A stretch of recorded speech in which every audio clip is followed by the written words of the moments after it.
자, 반갑습니다, 여러분. 2019년 12월 22일이에요. 12월의 네 번째이며 또한 대림절 네 번째 일요일입니다. 이번 주 수요일이 크리스마스고요. 맨스필드는 다음 주 수요일까지 방학입니다. 1월 2일 목요일부터 학교가 시작하니까요. 이번 방학은요, 크리스마스가 주 중간에 이렇게 딱 끼어 있어서 좀 긴 방학이 되었습니다.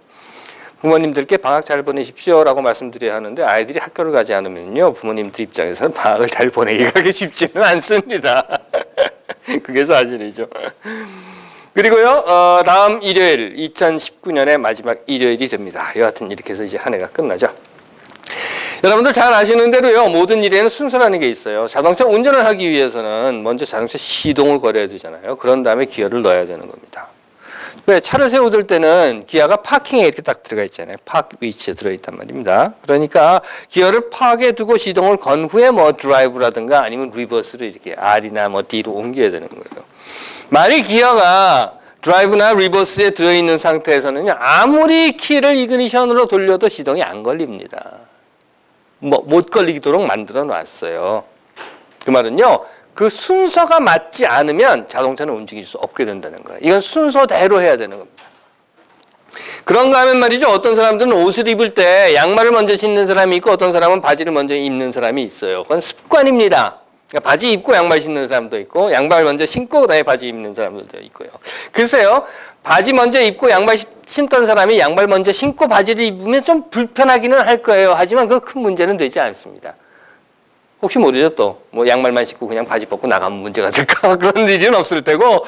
여하튼 그거는요, 순서가 좀 앞뒤로 이렇게 바뀌어도 조금 불편은 할지 몰라도 그냥 넘어갈 수 있는 겁니다.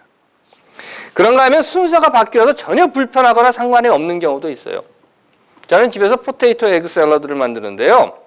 포테이토 에그 샐러드를 만들 때 당근, 샐러리, 양파, 사과 이런 것들을 막 이렇게 다이스를 해가지고 거기다 같이 넣어서 이렇게 으깹니다. 물론 이제 계란 먼저 삶죠. 껍질 벗겨놓고, 그다음에 감자를 삶아서 이제 넣고, 그런 다음에 큰 볼에다가 감자 삶은 거, 계란 삶은 거 이렇게 넣어요. 그런 다음에 거기에다가 당근을 제일 먼저 넣고, 그 다음에 샐러리를 넣고, 양파를 넣고, 사과를 넣어야만이 포테이토 에그 샐러드가 되는 건 아니에요. 이 순서는 막 바뀌어도 어차피 다 같이 집어넣고 막 으깨면 에그 샐러드가 됩니다. 그러니까 순서에 전혀 상관이 없다는 거예요. 다시 말해서 전혀 순서가 필요 없는 겁니다. 맞습니다. 모든 일에는 순서가 있어요. 하지만 어떤 경우는요, 전혀 이 순서를 따라갈 필요가 없는 것도 있고, 또 어떤 경우는 조금 불편하다 생각이 들기는 하지만 뭐 별 문제 없어 할 수 있는 것도 있고, 그런가 하면 어떤 경우는요, 순서가 맞지 않으면 전혀 일이 되지 않는 것도 있다는 겁니다. 이번 수요일이 크리스마스예요. 성탄절, 즉 예수가 세상에 온 날이라고 합니다. 물론 제가 여러 번 말씀드렸는데요, 예수가 12월 25일에 태어났다는 근거는 없습니다. 그런 말은 없어요.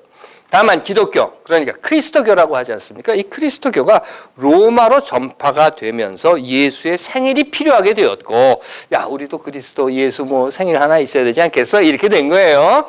그리고 당시 이미 로마가 명절로 즐기던 날이 있었는데 그게 언젠가 하면 동지, 12월 22일이잖아요. 동지가 지나고 나면 그때까지 해가 점점 짧아지다가 동지 지나고 나서 이제 해가 다시 길어지는, 그래서 겨울이 끝나고 이제 뭐 봄이 시작된다라고 하는 12월 25일을 로마가 이미 명절로 지키고 있었고, 또한 그때 로마 신화에 따르면 무슨 뭐 태양신이 어떻게 되고 뭐 이런 이야기도 있고, 또 유대인들이 하누카라고 하는 걸 했어요. 여러분들도 아시잖아요. 유대인들이 하누카 8일 축제를 합니다. 그때가 이때예요. 그리고 예수는 유대인이었고, 또 기독교라고 하는 것이 처음 시작할 때 유대교 사람들을 바탕으로 해서 시작을 했고, 그러니까 거기에 따라서 왔다라는 이야기를 하기도 하고, 그런가 하면 정교회 있지 않습니까? 동방정교회는 12월 25일이 아니라 에피파니라고 해서 1월 7일을 크리스마스, 그러니까 예수가 태어난 날로 지키기도 합니다. 하지만 기록에 보시면은요, 콘스탄티누스 황제 있지 않습니까? 로마의 황제. 로마 황제로서 첫 번째로 크리스찬이 된 사람인데요. 이 사람이 336년에 12월 25일을 예수의 생일로 했다. 이런 기록이 나오기는 나와요. 어찌되었든 간에 12월 25일은 예수가 태어난 날로 되었다라고 하는 것이 우리들에 의해서, 아니 뭐 나는 아니지만 하여튼 사람들에 의해서 정해진 겁니다. 그리고 또 그렇게 지키다 보니까 지금도 하는 이야기가 예수의 생일이 언제야? 그러면 12월 25일 이렇게 돼버린 거예요. 하지만 말이죠, 여러분들 한번 생각을 해보십시오. 예수의 생일이 12월 25일이다. 정말 우리가 예수의 생일을 12월 25일이라고 하는 것으로 지키면서 그날이 꼭 예수의 생일이야 라고 하는 것보다는, 아니 그러면 12월 25일이 아니니까 다른 날로 정할까? 라고 하는 것보다는 어찌되었든 365일 중에 하루가 예수의 태어난 날이라고 하는 것으로 우리가 지킨다고 하면 이제는 그날이 맞는 날이야 틀리는 날이야 이런 것보다는 그 12월 25일 예수의 탄생이라고 하는 것이 우리에게 던져주는 의미가 오늘 무엇일까라고 하는 것을 찾는 것이 더 중요하다고 생각합니다. 잘 아시는 대로 예수 탄생 이야기는요, 마태, 누가복음서에 나타나요. 복음서가 4개가 있는데 그중에 3개를 공관복음서라고 하지 않습니까? 마태, 마가, 누가, 요한복음 빼고요. 이 3개, 마태, 마가, 누가 이 3개의 복음서 중에서 마가복음에서는 예수가 어떻게 태어났고 언제 태어났고 뭐 어디에서 태어났고 하는 얘기가 한 마디도 없어요. 마태와 누가에서만 예수가 어디에서 태어났고 어떻게 태어났고 예수가 태어날 때 무슨 일이 있었고 하는 것들을 기록하고 있는데 마태는요 이런 이야기를 해요. 동방에서 박사들이 예물을 가지고 별을 따라왔다 이런 겁니다. 이게 마태복음에서 하는 이야기예요. 누가복음서는요 그렇지만 박사 이야기는 없어요. 박사 이야기는 없고 대신 목자들이 양을 치고 있는데 이런 이야기가 나옵니다. 아이를 낳아가지고 구유에 누였다. 그것도 누가복음엔 나오지만 마태복음에는 나오지 않는 이야기예요. 그러다 보니까요, 여러분들 흔히 크리스마스, 그래서 뭐 아기 예수에 대한 장식을 이렇게 교회 앞에나 뭐 이렇게 하지 않습니까? 또는 크리스마스 카드에 보면 그림이 이렇게 그려져 있는데 그 그림에 보시면 말구유, 구유가 하나 있고 그 안에 아기가 있고 그 옆에 뭐 마리아와 요셉이 이렇게 앉아 있고 또 양들이 몇 마리 있고 목자들이 쳐다보고 있고 동방박사가 예물, 모략과 황금과 뭐 이런 걸 가지고 이렇게 다 그 옆에 있고 하늘에는 반짝반짝이는 별이 있고 하는 이런 그림들 보통 보지 않습니까? 그렇게 보시는 그 그림이라고 하는 것은요 사실은요 이 두 복음서를 다 섞어 놓은 거예요. 그래서 이렇게 막 뭉들여 가지고 하나의 그림으로 만들어 놓은 것 뿐이지 마태는 마태대로 누가는 누가대로 다른 이야기를 하고 있다는 겁니다. 그렇다면 한번 생각해 보세요. 왜 마태복음과 누가복음은 예수 탄생에 대한 이야기가 각기 다른가 하는 거거든요. 물론 성서를 분석하는 사람들에 의하면 복음서가 기록된 근거가 있어요. 마태는 자기가 혼자서 막 자기 생각대로 대로 적고 누가는 누가대로 막 적은 것이 아니라 그 이전에 여러 문서들과 이야기들을 가지고 있었고 그걸 취합을 해서 이런 복음서를 쓰게 되는데 그때에 마태는 마태가 가지고 있었던 이런 이야기가 있었고 누가는 누가 나름의 그러니까 서로 각각 알지 못하는 어떤 자료를 근거로 했기 때문이라는 겁니다. 그 말은요 복음서가 만들어지기까지 앞에서 말씀드린 것처럼 여러 자료들 중에 마태가 갖고 있었던 자료, 누가 가지고 있었던 자료가 있었고 또는 마태도 가지고 있었고 누가도 가지고 있었고 다 같이 가지고 있었던 것 중에서도 마태는 그 자료를 이렇게 선택을 한 거고 누가는 난 요게 좋아 그래서 그걸 선택을 했다는 겁니다. 하지만요 앞에서 말씀드린 이런 장식, 뭐 그림 이런 곳에서 마태, 마가를 다 섞어 놓았다 하더라도 그 중에 한 가지 빠진 것이 있었어요. 그건 뭔가 하면 천사들이 했다는 말입니다. 그리고 이 말은 마태복음엔 나오지 않아요. 오직 누가복음에만 나와요. 지극히 높은 곳에서는 하나님께 영광이요 땅에서는 하나님이 기뻐하신 사람들 중에 평화로다 라고 하는 것이었습니다. 이미 누가복음에 대해서는 제가 여러분들께 여러 번 말씀드렸던지라 간략하게만 설명을 드리면 이런 거예요. 누가복음을 쓴 사람이 있지 않습니까? 어떤 사람이 썼어요? 그 누가복음을 쓴 사람은요 그 후에 나오는 사도행전도 쓴 사람입니다. 그러다 보니까 이 사람은 예루살렘이 멸망하는 것과 그 예루살렘 멸망 이후에 교회가 겪었던 고난, 그 시련, 그로 인해서 어쩔 수 없이 예루살렘을 떠날 수밖에 없었던 유대인들의 상황과 교회의 상황을 눈으로 보고 있었던 사람이라는 겁니다. 더욱이 마태의 저작 시기보다 좀 앞섰어요. 그래서 한 70년에서 90년 사이, 한 70년 정도 이렇게 보는 겁니다. 이런 때에 누가복음을 쓴 사람이 목도하고 있었던 상황이라고 하는 것은 전에도 한번 말씀드린 것처럼 유다 전쟁이라고 하는 것이었어요. 유다와 로마가 전쟁을 합니다. 그 전쟁이 66년부터 73년까지 있었거든요. 그러니까 이 사람이 쓴 기간과 거의 비슷한 그때예요. 아니면 조금 뒤라 하더라도 불과 몇 년 후에 이 누가복음서를 쓰게 되는 겁니다. 35만 명에 달하는 로마 군인들이 죽었고 140만 명에 달하는 유대인들이 서로 죽고 했던 전쟁입니다. 그 아주 참혹한 전쟁, 그 고통을 생생하게 보고 기억한 사람이 지금 누가복음을 기록하고 있는 거예요. 이런 역사적인 상황, 누가가 지금 보고 있는 당시의 역사와 그 지역에서 처참하게 벌어지고 있는 것들을 앞에 놓고 본다고 하면 그의 누가의 시각으로 오늘 우리가 왜 누가는 이런 이야기를 했을까? 왜 누가는 이렇게 복음서에서 예수의 탄생을 이야기했을까라고 하는 것을 다시 생각해 본다고 하면 마태의 시각에서는요, 예수의 탄생이 왕이었어요. 그렇기 때문에 동방에서 박사들이 예물을 가지고 오는 겁니다, 이렇게.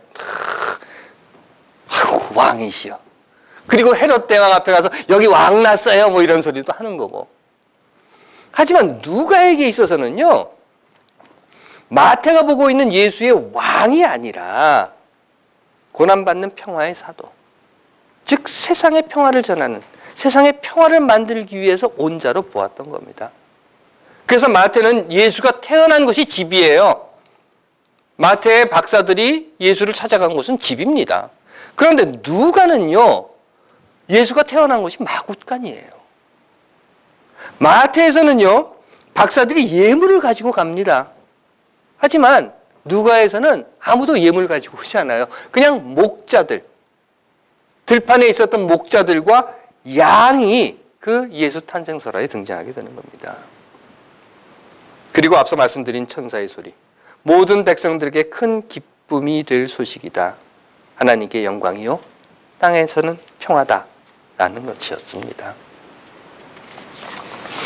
그렇습니다. 앞에서 제가 말씀드린 것처럼 누가의 저작 시기를 거기에 맞추어서 본다고 하면 그 누가가 지금 목도하고 있는 그 상황과 자기가 겪었던 고통에 근거해서 누가가 전하고 싶은, 아니 누가가 바라보고 있는 그리스도, 예수의 상이라고 하는 것은 백성을 지배하는 왕, 마태처럼 또 한가롭게 뭐 양이나 소 잡아서 제물 바치고 있는 제사장 이런 것이 아니라 이 고통의 날을, 이 참혹하고 처참한 이 고난의 날을 멈추게 하고 끝나게 해줄 수 있는 평화의 사도를 누가는 지금 바라고 있었던 겁니다. 하지만 앞서서 말씀드렸듯이요, 모든 것에는 순서가 있어요. 그래서 그 순서를 무시해도 상관없는 일이 있지만 그 순서를 어기면 전혀 이룰 수 없는 일도 있다는 겁니다. 그리고 평화라고 하는 것은 우리가 흔히 말하는 대로 모든 순서 다 무시하고 그저 안 싸우면 평화다 라고 할 수는, 아니 해서도 안 되는 것이라는 말입니다. 여러분들 가정에서는 어떻습니까? 그렇지 않은가요? 가정의 평화를 지키기 위해서. 왜? 우리는 서로 말하면 꼭 말끝이 싸움이 돼. 그러니까 우리는 그냥 가정의 평화를 지키기 위해서 말하지 말자. 앞으로는 서로 말하지 말고 살자 하고 부부간에 말하지 않는다면 그게 평화입니까? 아이들이 막 뛰고 뭐 장난치고 뭐 이거 해줘요 저거 해줘요 그래요. 아니야. 우리 집은 이제부터 그런 혼란스러운 상황은 없어야 돼. 우리 가정은 평화다. 그러니 모두 평화라고 해라. 딴소리하면 확 이러면 평화가 됩니까? 남과 북은 더 이상 전쟁을 하지 않습니다. 그러면 평화입니까? 평화란 순서가 있으면 그 순서가 지켜지지 않는다면 결코 오지 않는 것입니다. 그리고 그 평화를 이루기 위한 순서라고 하는 것은 자유와 정의, 평등이 차례대로 이루어질 때 평화가 온다는 거예요. 사람은 누구나 다 하나님으로부터 부여받은 자유를 행사할 수 있어야 하고 사람들이 자유를 누릴 수 있는 세상이 만들어져야 하고 그 세상은 모든 이들에게 있어서 어떤 조건이나 이유에도 상관없이 차별을 받지 않을 수 있는 세상. 그럴 때 그곳에 평화가 온다는 겁니다. 그리고 이러한 순서를 어기거나 빼버리면 평화는 오지 않는 거예요. 예수는 그러하기에 평화를 만드는 자로서 세상을 평화의 세상으로 바꾸는 자로서 자유와 정의, 평등이라는 평화를 향한 순서를 삶으로 자기 모습으로 어떻게 살아가야 하는가 하는 것을 우리들에게 보여주기 위해서 세상에 온 그리스도이다 라고 오늘 우리는 누가복음서를 통해서 고백할 수 있는, 아니 고백해야 한다는 겁니다.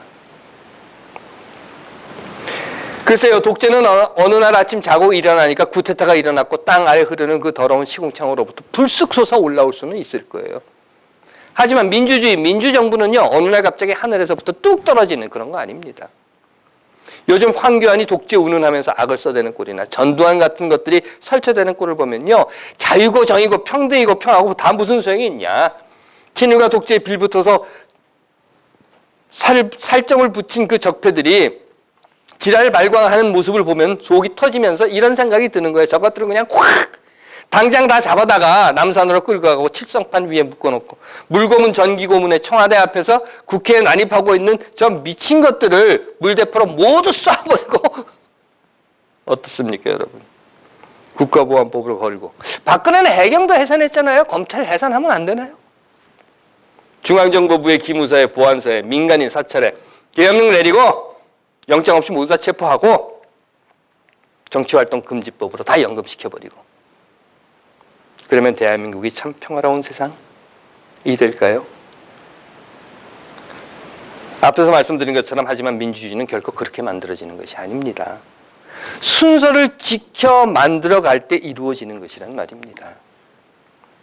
민중들이 눈을 뜨고 자신의 자유가 무엇인지를 깨닫게 되어야 하고 자유가 보장되는 정의로운 세상을 만들기 위해서 민중들이 스스로 일어나야 하고 내 자유가 보장되듯이 이웃들의 자유도 평등하게 보장될 수 있도록 앞장서서 싸워줄 때 국민이 주인이 되는 민주주의, 이것이 곧 평화로운 세상이 이 땅 위에 세워지게 되는 것처럼 2000년 전 예수의 오심은 그 기나긴 여정의 첫걸음이었습니다. 평화의 세상을 만들기 위한 그 기나긴 여정의 첫걸음. 그리고 오늘도 우리는 그 2000년 전 예수의 오심과 그가 어떻게 살았고 그가 우리에게 무슨 말을 했고 그가 우리에게 무엇을 지금 바라고 있는가 하는 그 삶을 기억하고 그 예수의 여정을 이어가고 있는 겁니다. 하나님께서 사랑하시는 여러분, 여러분들은 어떤 예수를 기다리십니까? 민중을 지배하고 통치하는 왕? 민중과 하나님 사이를 쫙 갈라놓고 그 사이에 자기가 또아리 틀고 앉아가지고 버티고 있는 제사장? 아니면 굶주렸을 때 먹을 것을 주고 목말랐을 때 마실 것을 주며 나그네 되었을 때 따뜻하게 맞이해주고 헐벗었을 때 입을 것을 병들었을 때 돌보아주고 감옥에 갇혔을 때 찾아가 주며 사람이 사람답게 살 수 있는 평화의 세상 나와 함께 만들자 라며 우리의 손을 붙잡아주는 그 예수를 기다리고 계십니까? 성탄절입니다. 하나님께서 사랑하시는 여러분, 여러분들 각자의 삶에서 기다리는 예수가 있을 거예요. 하지만 한 가지는 잊지 맙시다. 그건 하늘의 영광은 땅의 평화이며 땅이 평화의 세상이 될 때 하늘이 영광을 받는다는 것. 그것만은 잊지 맙시다. 기도하겠습니다. 하나님, 예수가 시작한 평화의 걸음을 우리가 이어 걸어가게 하옵소서. 아멘.